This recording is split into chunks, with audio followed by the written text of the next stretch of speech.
Bem-vindos ao meu canto de estudos, onde fazemos, divulgamos e ensinamos ciências humanas. Hoje falaremos sobre políticas públicas na educação. A disciplina obrigatória de educação desse período, Dinâmica e Organização Escolar, que oficialmente tem como nome Seminário de Políticas Educacionais, Dinâmica e Organização da Educação Brasileira. A ementa consiste em estrutura e sistema de educação no Brasil, organização da educação nacional, a educação na Constituição Federal, educação como direito, finalidades e objetivos, responsabilidade dos entes federados com a educação, do município, do Estado e da União, responsabilidade dos estabelecimentos de ensino, das escolas, colégios, faculdades, universidades, dos docentes, professores e da comunidade, os familiares de alunos dessas instituições. O PNE, Plano Nacional de Educação, Ensino Médio, Currículo e Políticas Educacionais, bem como suas condicionantes, políticas econômicas, sociais e culturais. Mais especificamente, nós vemos o que são políticas públicas na educação, a educação na Constituição, a dinâmica e as políticas para o ensino fundamental, o ensino antes, o ensino infantil, aí sim, o ensino fundamental, sistemas de avaliação do ensino, políticas para o ensino médio, gestão democrática, modalidades de oferta, educação de jovens e adultos, okay?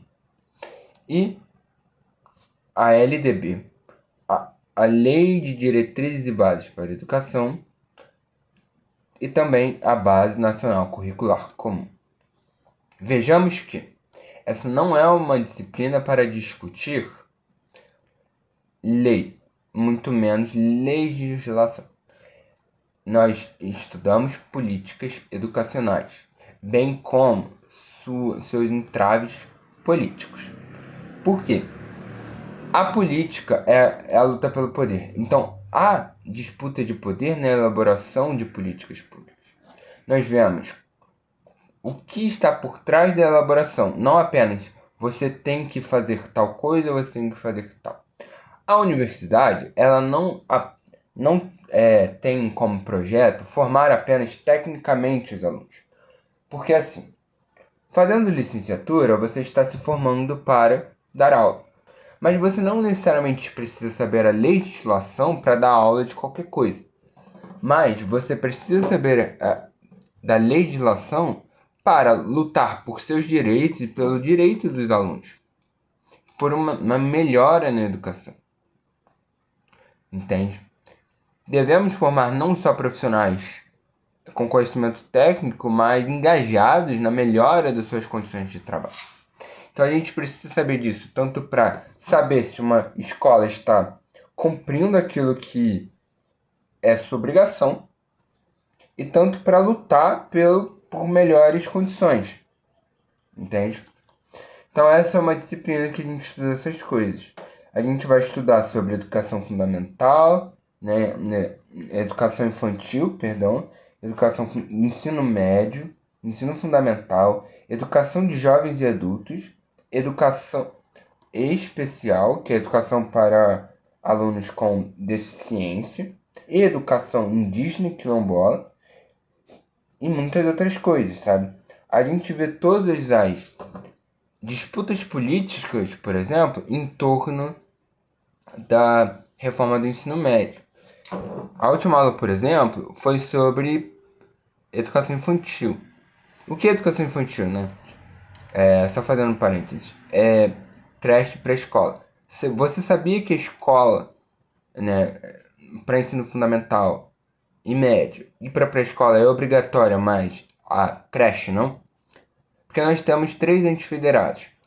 Né? Os entes federados são o município, o estado e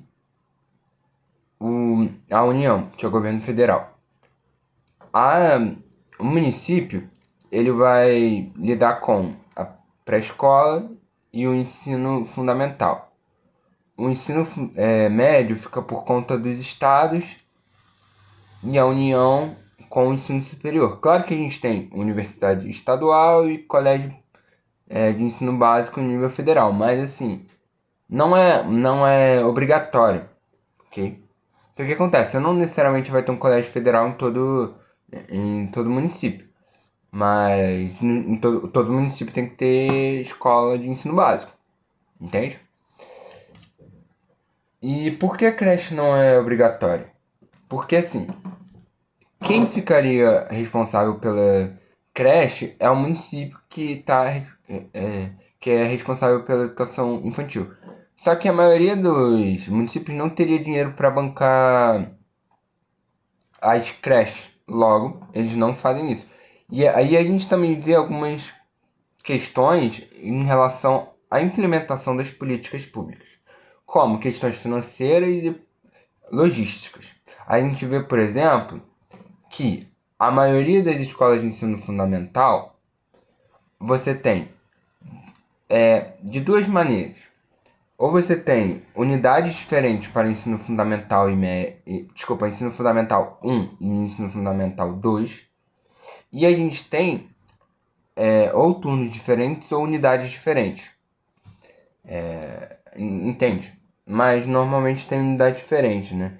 Porque a infraestrutura para crianças, né, é diferente de infraestrutura para adolescentes.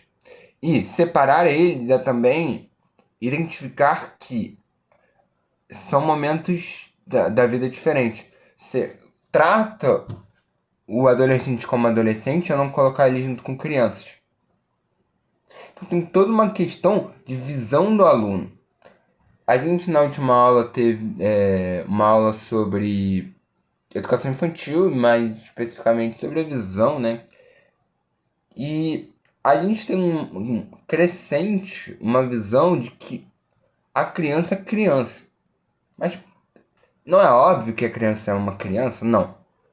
Por muito tempo se viu a criança como um mini adulto. E que você tem que educar a criança e tem que fazer ela se comportar como adulto, como gente.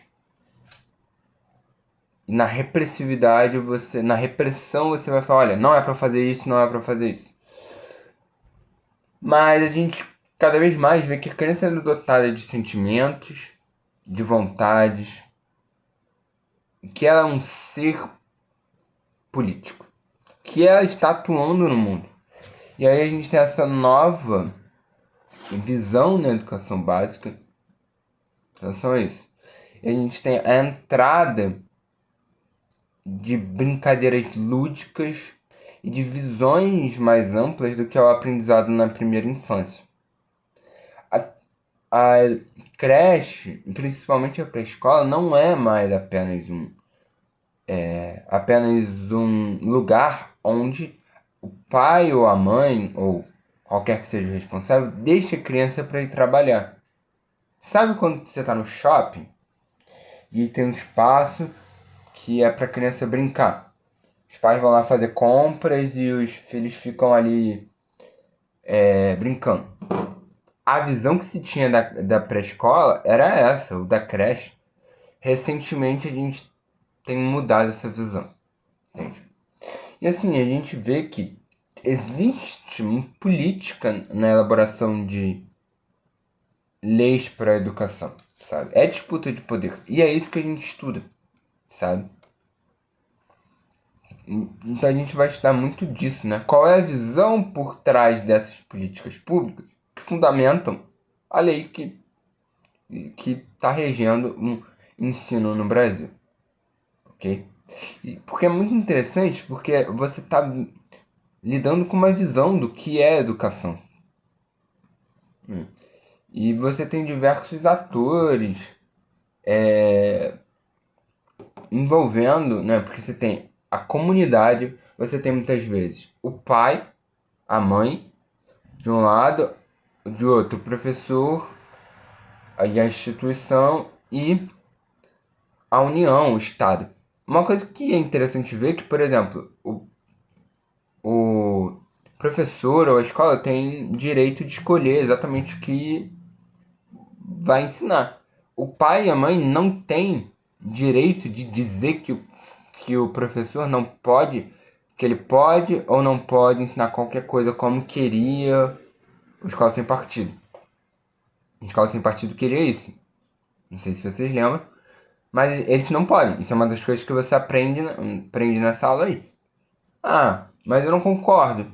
Beleza, você não concorda, tirou o filho, tira a filha do colégio e vai para outro colégio. Vai para um colégio que esteja de acordo com o que você acredita. Então isso é interessante para que o professor ele tenha armas para se defender. Né? Ele saiba da legislação que rege a sua profissão para que ele possa melhor defender, né, a sua prática. Então é isso. Né? De modo geral, a disciplina é essa.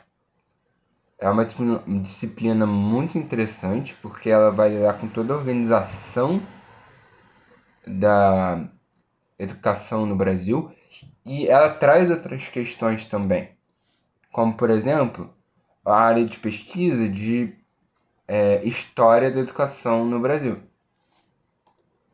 Né?